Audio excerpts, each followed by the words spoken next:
nom puissant de Jésus, nous acclamons en disant Amen.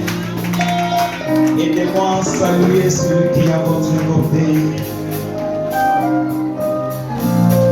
Je demande au pasteur Mathieu de m'aider pour l'interprétation.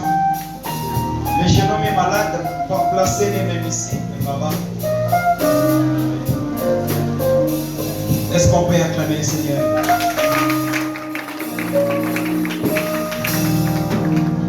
Dites à votre voisin, c'est une soirée pour moi. Laissez-le là. Faites-les asseoir là-bas, sur la chaise.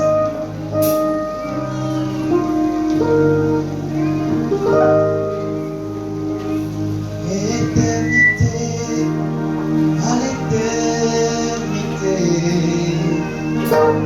tu es toujours le même.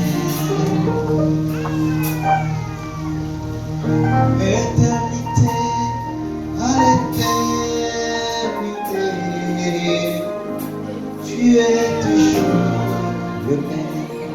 Et là-bas, je les donne. Tu ne connais ni début ni fin. Tu es celui qui est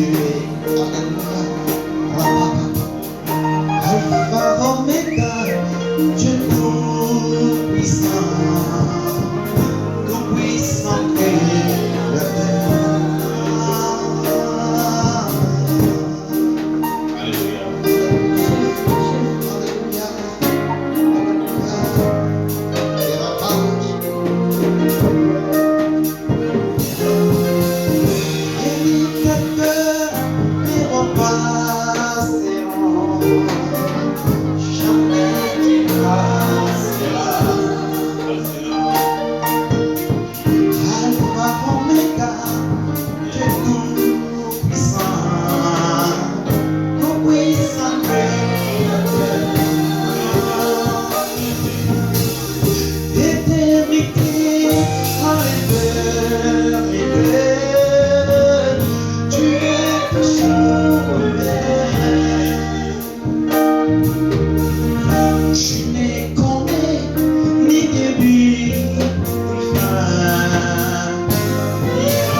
Est-ce qu'on peut acclamer bien le Seigneur?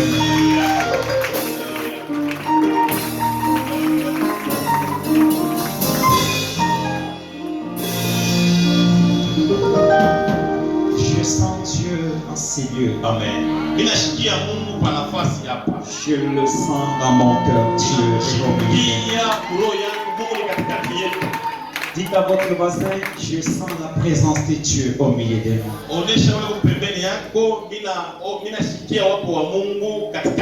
Quelle que soit la malédiction, ça va terminer. J'ai dit, quelle que soit la malédiction, ça va prendre fin.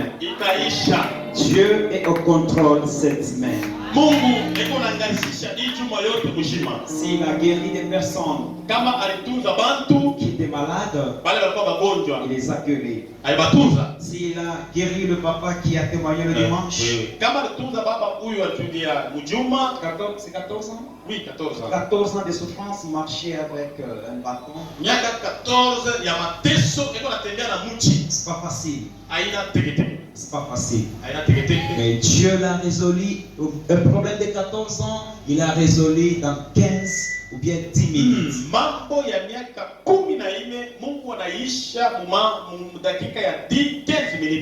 Ta situation est simple. C'est pas comme celle de ce papa d'hier. Toi, ta vie va changer. Je répète, ta situation va changer. C'est lui qui va me donner un bon amen. Au commencement était la parole. Et la parole était avec Dieu. Et la parole était Dieu. Tout ce qui est compliqué dans votre vie, ce soir, rien n'est impossible à celui qui croit.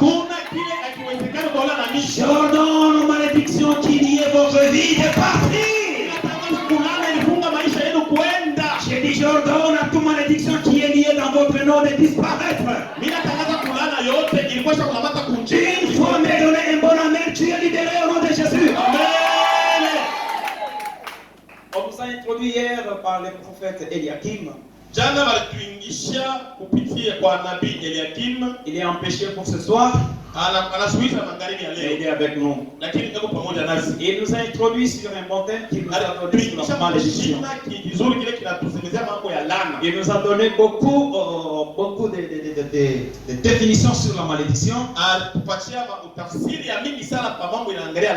Et j'en avais déjà parlé. Et j'ai même un livre là qui est en train de faire sortir. Et je fais pour la deuxième fois. Et je suis sûr que ça va plaire à tout le monde. C'est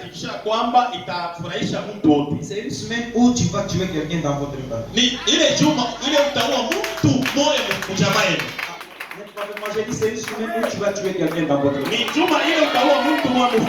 Et tu vas sauver la vie d'une personne dans votre famille.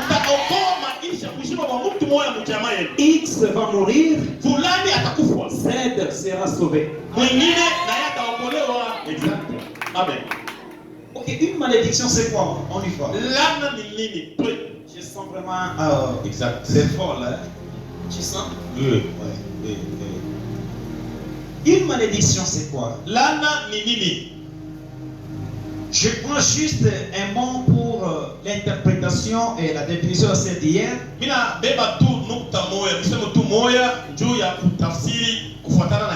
malédiction est une parole négative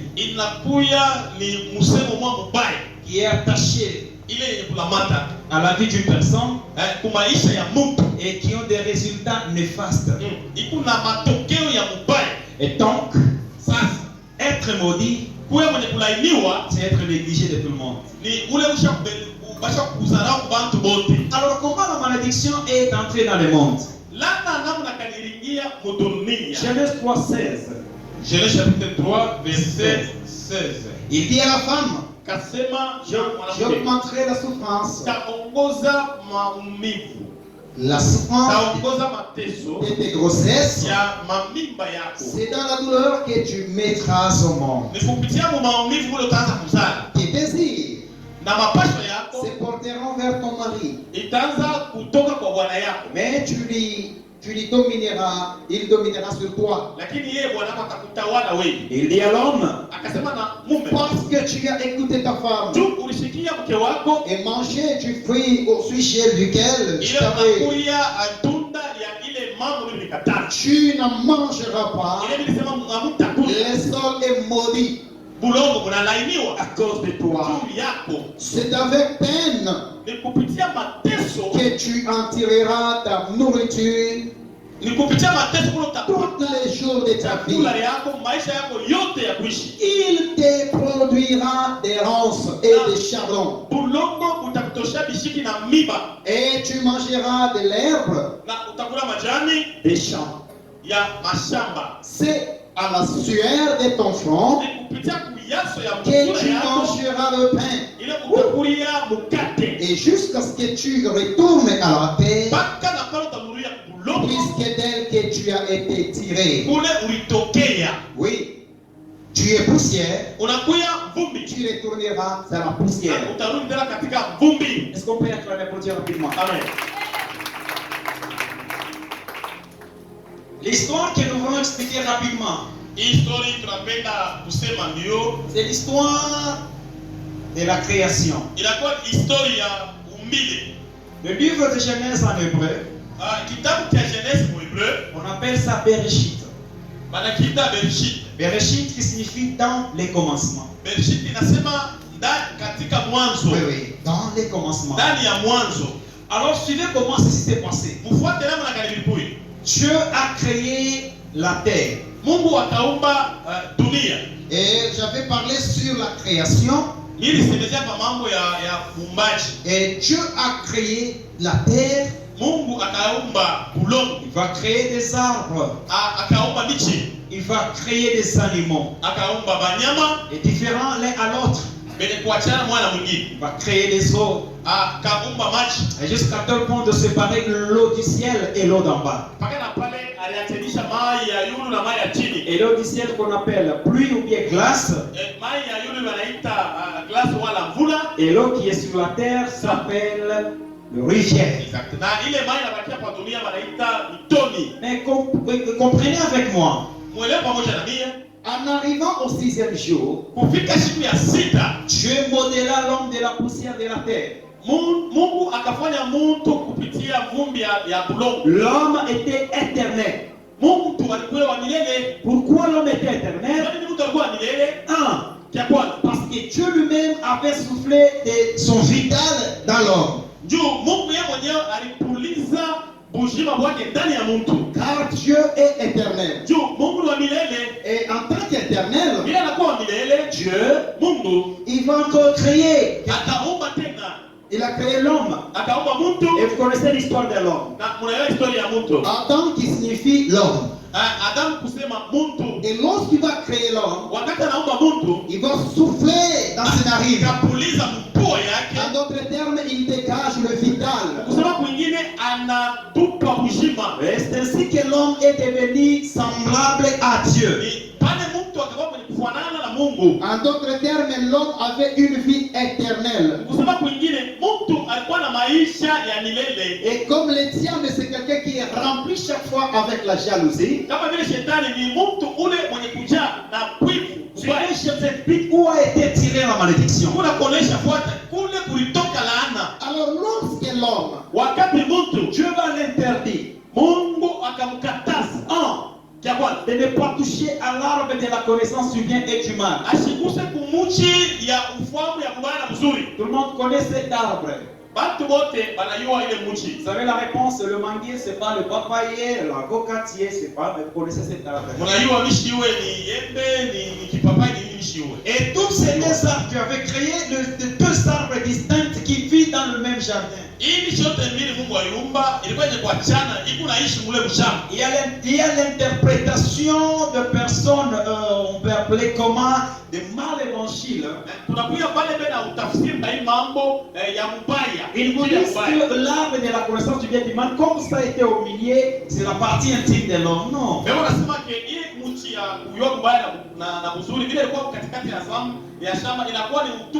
J'aimerais vous faire raisonner comme des universitaires. Dieu a créé deux types d'arbres distincts.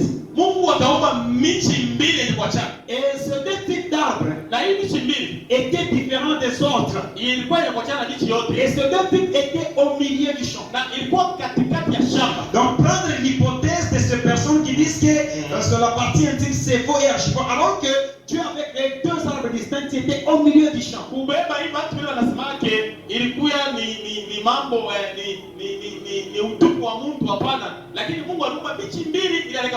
Et c'est ainsi que la Bible dit. Dieu interdit à l'homme de ne pas toucher et de ne pas en manger. Et effectivement l'homme, pendant qu'il vivait seul, il va veiller sur ses paroles. Mais un jour, Adam n'était pas loin de sa femme. Parce qu'il s'aimait beaucoup. Oui, il s'aimait vraiment. Alors un jour, le diable est venu. Il a pris, on appelle quoi? Il a pris la confiance dans la femme. Et il a gagné dans son intérêt. Jusqu'à tel point de prendre le temps de discuter. Il y a des choses qui nous arrivent parce qu'on a pris le temps d'ouvrir les oreilles et d'entendre et aussi de répliquer.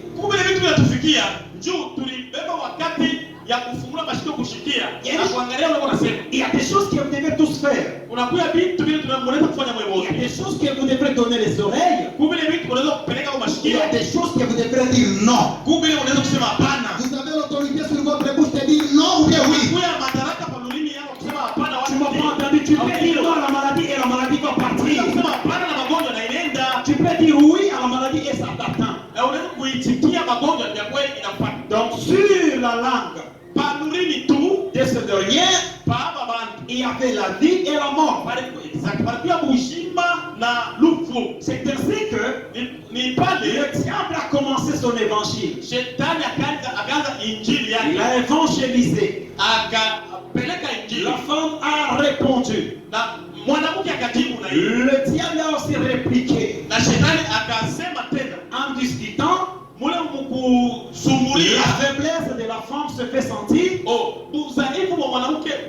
Elle va prendre maintenant de ses fruits et elle va en manger. Et la deuxième des choses, après avoir mangé du fruit, vous savez ce qui va se passer? Elle ne veut pas tout terminer. Comme il s'aimait, elle prend et va aussi donner à son mari. Avec l'aide de l'amour, oublier la pensée éternelle. La Bible dit l'homme aussi mangea. Après avoir mangé, c'est de là où la malédiction a commencé avant que Dieu lui-même le prononce. Tout s'étend à la création. L'homme était sans habit. Ni sa femme était sans habit. Mais il ne se rendait pas compte qu'ils étaient nus. Lorsque vous n'êtes pas dans la vie du péché, la gloire de Dieu est sur vous. Je répète, lorsque vous n'êtes pas dans le péché, la gloire de Dieu couvre votre vie. L'homme et sa femme étaient nus depuis la création du monde. Mais lorsqu'ils ont consommé le fruit de l'arbre de la connaissance du bien et du mal, automatiquement ils se sont retrouvés qu'ils étaient nus. En d'autres termes, lorsqu'il y a la disparition de la gloire de Dieu, vous devenez rapidement comme nourriture du diable.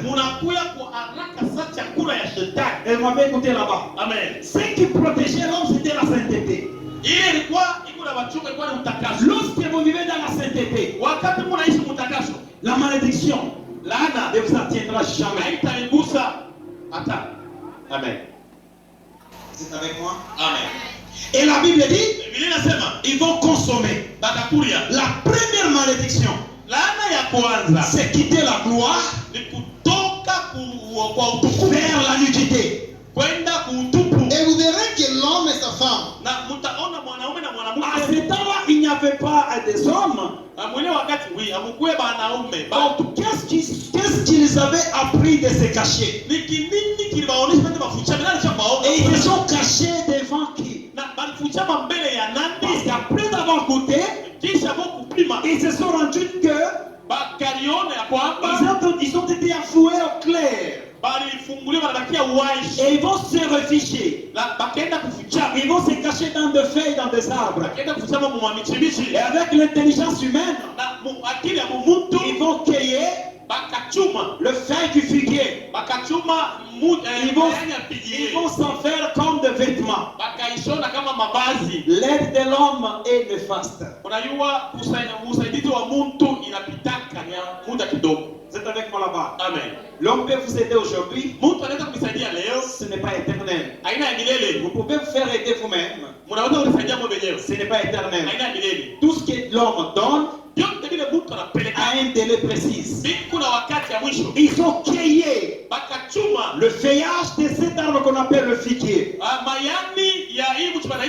Ils se sont fait des vêtements. Prenons un peu ce cas. Lorsqu'ils se sont fait des habits. Je ne sais pas, c'était le matin, c'était le midi, mais espérons qu'avant qu'il y ait le déclin du soleil, avant le déclin du soleil, oui, ce feuillage vont se sécher. Vrai ou faux? Tout ce que l'homme donne n'est pas éternel. Je répète encore, tout ce qui est donné par l'homme, tout ce que l'homme peut conserver pour toi, et tout ce que vous-même vous pouvez vous aider, si Dieu n'est pas dedans, tout ce que vous faites sera en vain. J'aimerais entendre un bon amen. Amen. Et vous savez, la Bible dit, et quand Dieu est descendu, il va poser la question. Mais Dieu connaissait où était Adam.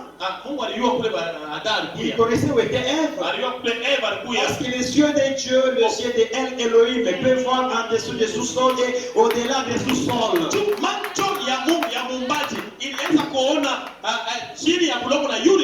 Dieu connaît ce qui peut vous arriver dans l'an 2025, au mois de février, au mois de mars, au mois d'avril, mai, juin, juillet, août, septembre, octobre, novembre, décembre 2025. Dieu connaît ce qui peut vous arriver.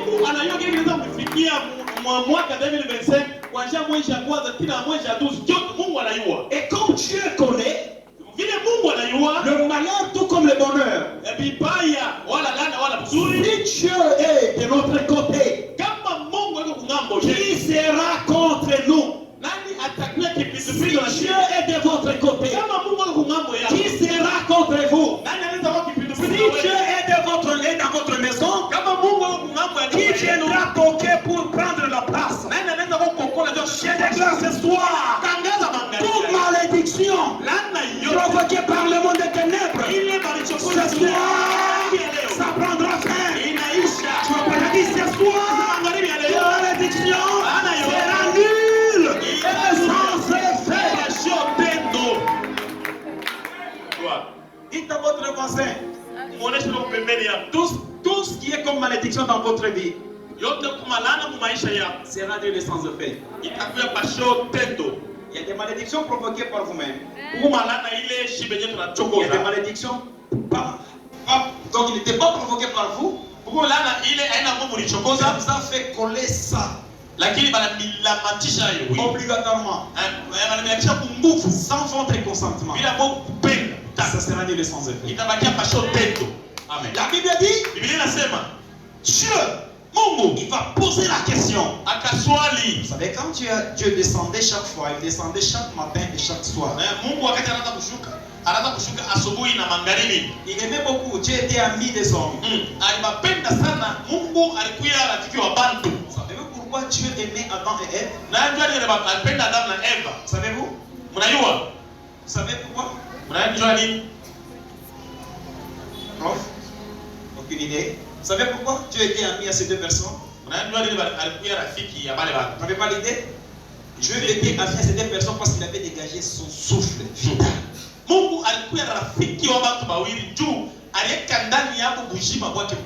C'est lui-même qui les a engendrés. La douleur d'enfantement, la douleur de la création, et il a créé l'homme à sa ressemblance. C'est pourquoi, malgré le caractère de l'homme, mais Dieu continue toujours à aimer l'homme. Et c'est ainsi qu'il va appeler Adam. Adam, où es-tu? Et Adam répond, je suis caché. Et lui, tu es caché pourquoi? Est-ce que tu as mangé de l'arbre de la connaissance du bien du mal que je t'ai interdit? Au lieu d'accepter seulement oui, Seigneur, l'auto-justification commence là-bas. Au lieu de dire seulement oui, pardonnez-moi, Adam commence à donner de midi à 14h. Oh non, c'est la femme que tu m'as donnée. Vous m'avez entendu? C'est ainsi que la malédiction commence à intervenir. Et Dieu appelle maintenant. Dieu appelle à la malédiction à ce moment. Et Dieu dit maintenant, parce que il va parler à la femme. Tu as donné ton intention au serpent. Et il a gagné ton cœur. Jusqu'à tel problème de consommer le fruit. Alors, regarde ce qui te suivra. Tu porteras tes grossesses dans la souffrance. Et des deux, tu mettras au monde par des douleurs. Donc la souffrance que les mamans enceintes subissent, surtout premier mois et deuxième mois, ce sont des souffrances énormes. Premier mois, deuxième mois, troisième mois. Vous verrez une maman, elle vient de manger. Et vous le verrez, c'est comme si elle va vous fuir. Elle va se cacher dans quelques trottoirs, je ne sais pas moi, au poubelle, où elle va vomir. Et quand il vomit, c'est ça, elle est soulagée. C'est une malédiction. Et de deux, elle aura des chaleurs énormes. Sa manière de vivre est différente, c'est conditionnel. Elle sera distincte avec ceux qui ne sont pas, qui n'ont pas la grossesse. Et à la fin, pour enfanter, donc la femme, elle va passer par des douleurs atroces.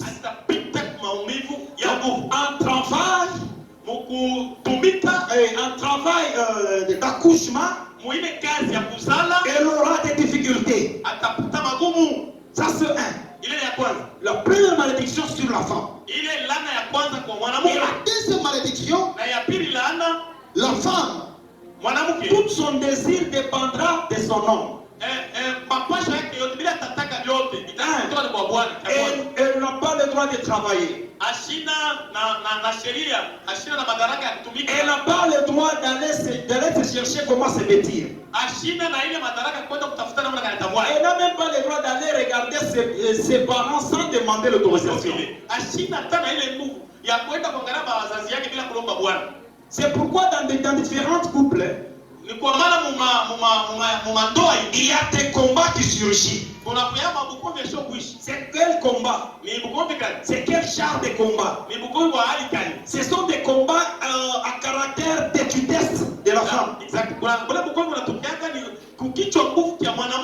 matin, quand le mari part au boulot, la femme ira chez ses parents comme si on dirait sous prétexte qu'elle est allée le rendre visite, elle est habituée. Même une femme de 50 à 52 ans, elle peut faire ça. Chaque jour, maman. Bon, c'est pas, les hommes n'ont pas de parents, c'est pas. C'est pas, nous sommes venus vraiment d'en haut comme ça. Ok, merci. Et maintenant, la femme dépendra de son mari. Si elle a besoin de trouver les vêtements, c'est son gars qui va l'acheter. Et si elle essaie d'acheter quelque chose sans le consentement de son mari, soit elle sera frappée, ou elle sera grondée, mais on va la renvoyer de la maison. Est-ce qu'on peut me donner un bon amen là-bas?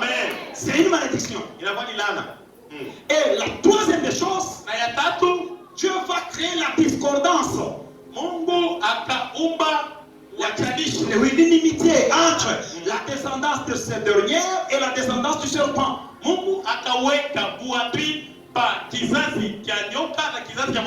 Ce sont des malédictions. Et Dieu dit maintenant à l'homme, parce que tu as entendu et écouté ta femme, et tu as mangé de l'arbre dont je te refusais, alors écoute-moi bien. Pour trouver à manger, tu ne trouveras pas le pain. Et la deuxième chose, écoutez, c'est par la sueur de ton front que tu mangeras ton pain.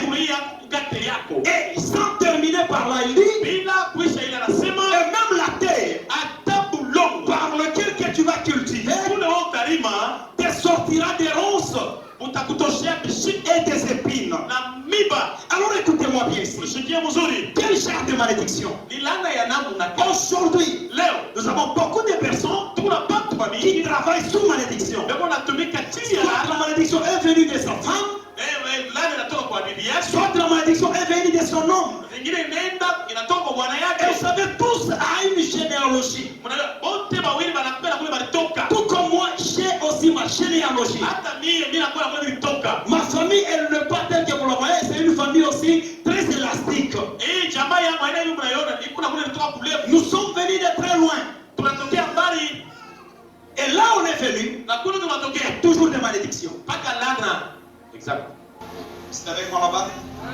Lorsque vous êtes maudit, la malédiction peut apporter dans votre santé.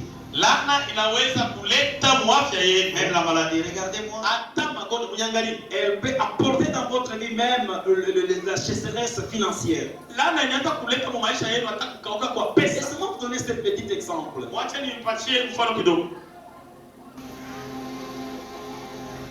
Un gars qui est allé prendre, comme la fiancée est allée se fiancer à une fille quelconque.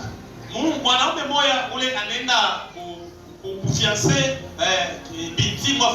qu'il est allé se fiancer, il avait un bon boulot. Il trouvait par semaine ou bien par, je sais pas, par semaine ou bien après des jours ou bien par mois une somme un peu importante.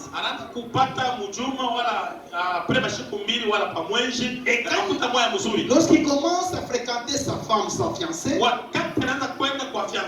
et dans le fiancé, là on s'achète des notions. Hein? On aime beaucoup passer un bon moment d'intimité, même dans des takeaways, c'est pas moi, ou dans des restos, tout ce que vous connaissez.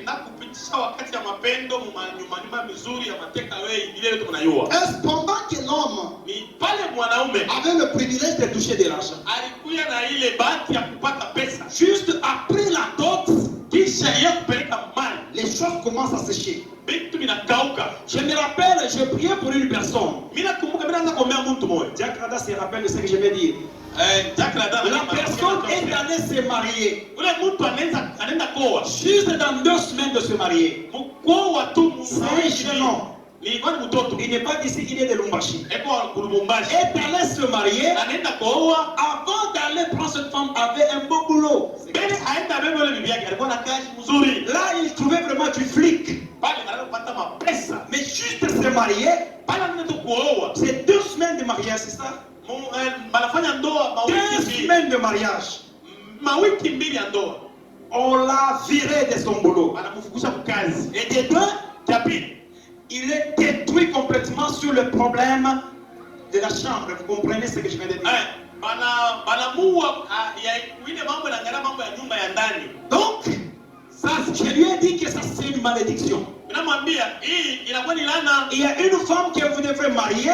Vous étiez pauvre.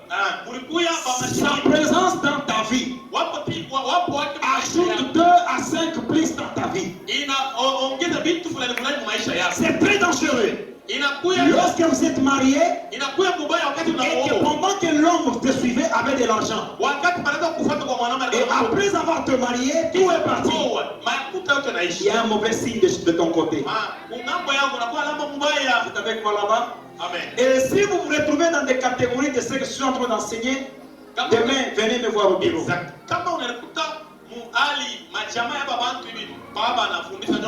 Il y a des personnes qui retrouvent des malédictions dans leur corps. Des malédictions d'origine, par exemple. Ton père s'est accouplé avec sa nièce, par exemple. Et toi, tu es sorti comme le fruit de cet accouplement. Et aujourd'hui, quel est le résultat? Tu es un enfant de l'inceste.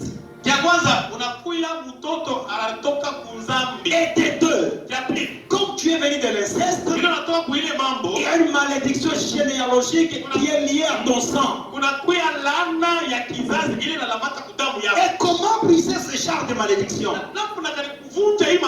Parmi nous, nous avons beaucoup de jeunes filles. Nous avons beaucoup de jeunes garçons qui sont allés coucher avec des mamans. La maman n'est pas seulement celle qui t'a mis au monde, mais celui qui est à l'âge de ta maman, c'est une maman. Le papa n'est pas celui qui t'a mis au monde, mais celui qui est à l'âge de ton père, c'est ton père. Vous aviez déjà commis ces genres d'erreurs. Et c'est ceux qui sont à la base de votre souffrance. Et seulement vous dire, la malédiction est comme une maladie de sida, on peut le dire. Et comme une maladie, comme la Covid. C'est ça la malédiction. Parce que c'est une histoire là qu'on ne peut jamais comprendre. Nous avons des personnes qui ont cette malédiction. Et c'est maintenant la malédiction qui engendre de mauvaises choses sur nous. Ma question est celle-ci. Qui a déjà vu le sida? Qui a déjà vu le coronavirus? Et il y a des signes qu'on nous enseignait par le médecin. Celui qui a tous les jets. On va l'isoler. Celui qui a un problème de nasal. Celui qui a un problème de nasal, donc l'odorat, donc celui-là, isolez-les. Avec un mot de tête là légère. Isolez-les. Ce sont des signes de coronavirus. La malédiction en soi, elle est celle qui produit des résultats négatifs dans votre vie. Tout comme la bénédiction dans votre vie. Personne ne peut le voir. Vous pouvez être un frère béni de l'Éternel. Vous pouvez être une sœur bénie de l'Éternel. Et par ailleurs, même si vous ne travaillez pas, parce que vous êtes déjà béni de l'Éternel, en vous il y a la solution, en vous il y a la source de bénédiction.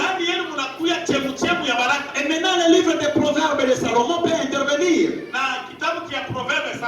Et la Bible dit, c'est la bénédiction de l'Éternel qui enrichit. Ok? Elle le fait suivre donc chagrin. Le chagrin, c'est la malédiction. Avez-vous compris ce texte bien? C'est la bénédiction de l'Éternel qui enrichit. Et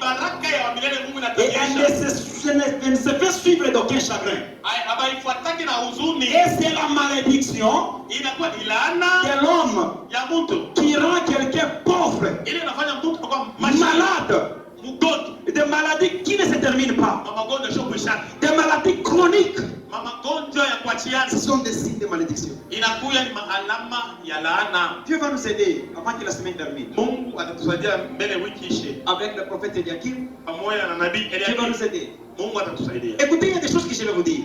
Il y a des personnes, quand ils vont au boulot, ou bien ils cherchent l'emploi, au lieu de l'embaucher, on va vérifier son nom.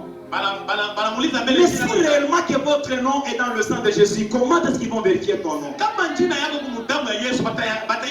Il n'y a plus de condamnation pour tous ceux qui sont en Christ. Donne-moi un bon amen là-bas. Tout celui qui est en Christ, il n'y a plus de condamnation, plus de malédiction, plus de mort venant par les humains, plus d'esprit fatal. Tu ne seras jamais un essai de quoi que ce soit. Tu ne seras jamais un ballon d'essai sur toi. Je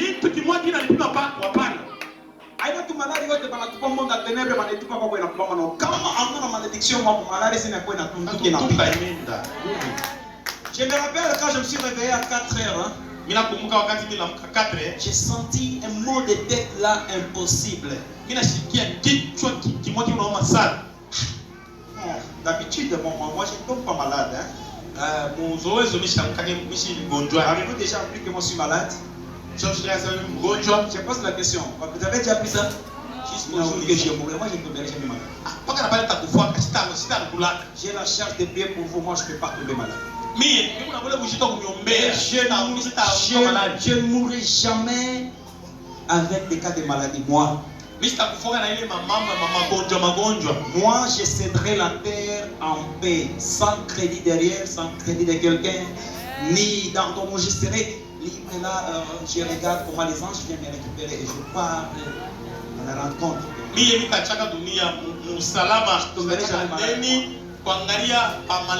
problème d'estomac là, bon, je prends seulement le relax. Moi, je ne connais jamais malade. Mais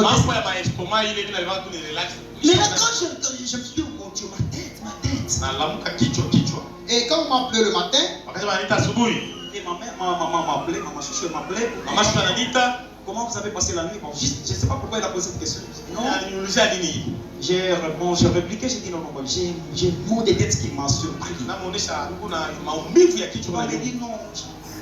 Vous avez déjà pris le médicament, c'était à 4 et 5 heures. Je lui ai répondu non, maman, ne vous en faites pas, dans 15 minutes ça va disparaître. Quand j'ai dormi, et quand je suis dormi, je me suis réveillé à 6h moins, je n'avais plus de douleur. Et j'avais même oublié que j'avais un mot de tête. Je parle ce soir à une personne. La maladie liée à la malédiction sur ta vie. Ce soir, ça va partir au nom de Jésus. Je dis, j'ordonne à cela de partir au nom de Jésus. Celui qui me donne 300 mètres seulement, que la maladie qui était encore liée par la malédiction va disparaître. Amen. Il y a des morts qui proviennent de ça et là. Il y a des morts. Il y a des morts précoces. Le souhait de Dieu n'est pas de voir quelqu'un qui meurt à 30 ans, 40 ans. Le Seigneur est la Bible.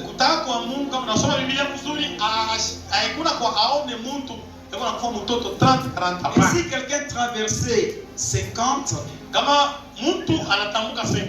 il verra la ligne rouge de 70 ans. Quand il traverse la ligne rouge, il devient robuste de cette bénédiction.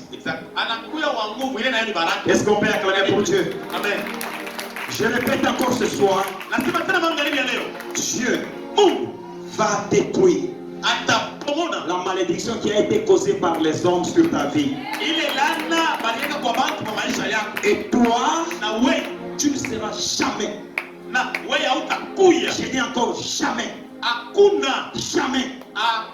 Un ballon de sel de chaque maladie sur ta vie, toute malédiction sur ton corps, ça prendra fin ce soir. Celui qui t'a maudit sans cause, moi ce soir je te bénis avec cause.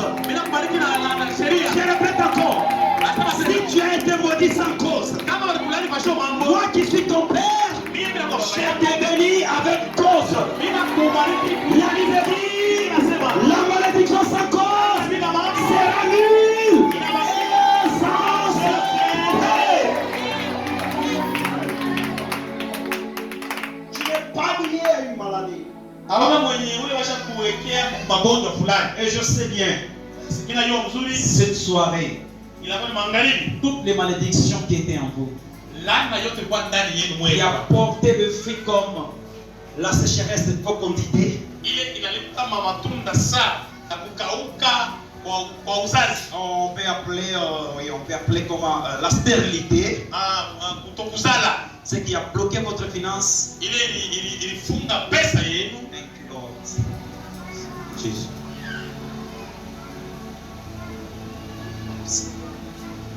C'est bon, je vous demande. Lorsque la chité,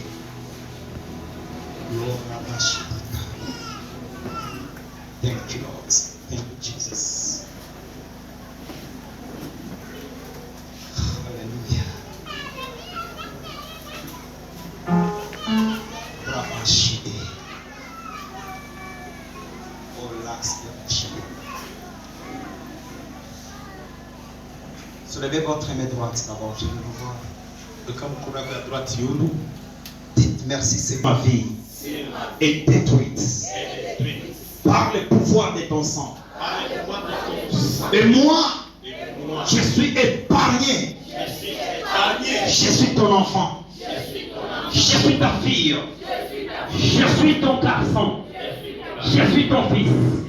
Ce soir, par le règne de la croix, tout est accompli. Jésus. Alors, ça va. Passez-vous quelques minutes dans cette attitude de commencer la chose de Dieu. Merci.